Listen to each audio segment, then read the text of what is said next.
Marquée par la multiplication des conflits armés, de la violation du droit international, de la hausse des dépenses militaires, nous continuons de défendre l'autodétermination des peuples de Palestine, d'Ukraine, du Congo, d'Iran, d'Amérique latine, j'en passe, c'est les meilleurs. Les Papous par exemple. Nous vous invitons à signer et faire signer la pétition de solidarité internationale de nos amis de Cuba. Esquela se trouve au niveau de la table du mouvement de la paix, donc derrière vous, là, par là, où il y a aussi d'autres tables. Je vous invite à aller voir.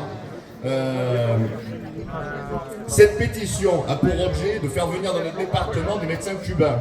La solidarité internationale, ça sert aussi à faire le lien entre la situation très concrète que nous avons nous en France et ce qui se passe à l'étranger. Faire venir des médecins cubains, ça nous permettrait nous d'avoir des soignants pour nos anciens, pour les personnes qui galèrent au quotidien niveau santé, et ça permettrait aussi accessoirement à Cuba de tisser des liens davantage avec nous et aussi de faire entrer chez eux des devises bienvenues vu la situation.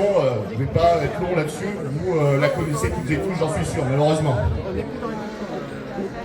Ensuite, hop, désolé, le portable fait des siennes, la technologie, ça n'a pas que du bon.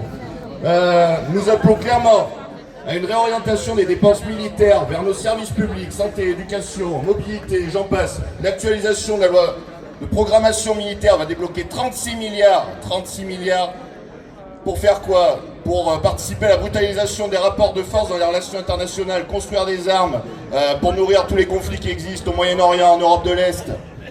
Mon Dieu, et il n'y aurait pas d'argent pour nos services publics, il n'y aurait pas d'argent pour refaire des écoles, il n'y aurait pas d'argent pour avoir des hôpitaux dignes de ce nom. Non mais franchement, on doit le dire, le répéter à nos concitoyens, toutes celles et ceux qui ne sont pas là. De l'argent, il y en a dans les caisses du patronat, de l'argent, il y en a dans les caisses des marchands d'armes.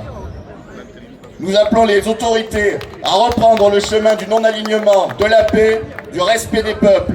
En cette journée internationale de revendication mondiale des droits des travailleurs et des travailleuses dans l'ensemble de la planète, nous vous le disons, vive la solidarité internationale, vive l'unité des forces de progrès, vive le 1er mai!